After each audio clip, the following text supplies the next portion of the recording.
Did you know that Krustenbraten is one of the tastiest pork roasts? It's juicy, it is crunchy, and it's super flavorful. Big thanks to kamadojoe for sponsoring this episode. The days are getting shorter, the temperature is dropping, and that means it is time for the German Krustenbraten. You got those summer hot days, and a couple of them is real nice, but then at the end of summer you're starting to think, how nice would it be to have a nice Krustenbraten? After this video, you know why I have that thought, and you will have it too. Now there's a few simple steps in creating Krustenbraten. You're going to need a beautiful piece of pork, and this actually comes from the leg of the pig. However, you can also use different cuts.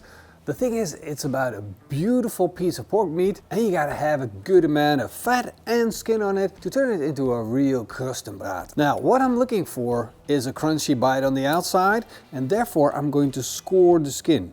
I'm just gonna slice into it all the way through.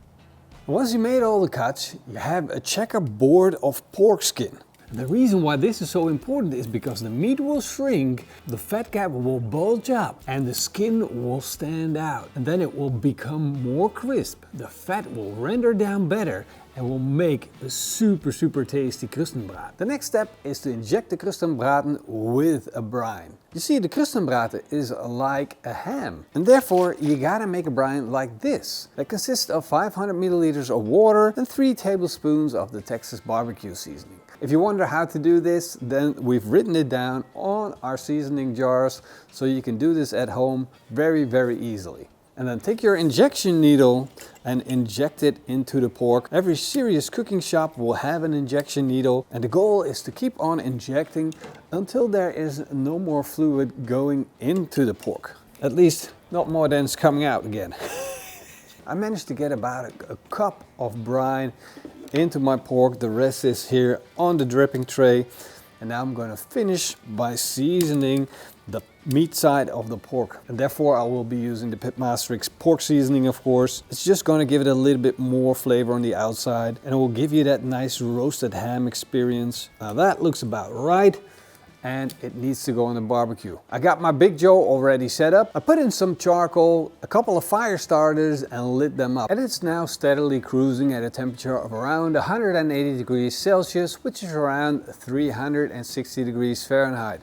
And I achieved that by having the bottom vent about a finger open and the top vent, well, a little over a finger open. It's been warm for a while now, and I can now set it up for indirect heat. So I'm going to put in the heat deflectors, put in the grill grates, and now I can just slide in my Krustenbraten, and that is how easy it actually is. Close the lid and just let it continue to cook. And this is going to take probably over 2 hours, maybe 2.5 to 3 hours of cooking until I've got that skin crisp. The skin really needs to break down, and therefore we need to take our time. In the meantime, I'm going to show you a super easy version of sauerkraut, which you can make in under 10 minutes. And I love this because it's kind of different than the normal sauerkraut. I'm going to preheat my wok, fire it up. Now this thing gets super hot super fast, and I've got a windshield that I can just slide to wherever the wind's coming from to keep that flame steady and keep the heat with the pan. And then I'm just going to remove the outer leaves of this Chinese cabbage, make a cross cut, and then start slicing. See, that's easy. A little bit of oil, sunflower oil, peanut oil, something that can resist a lot of heat. Just wait until the oil's at frying temperature. Once the oil's hot, the cabbage goes in. I've got some herb butter that I'm going to add just a little bit. And then I'm going to put in some white wine vinegar. That will bring the acidity that you know from sauerkraut. This is about 1/4 cup to 75 milliliters.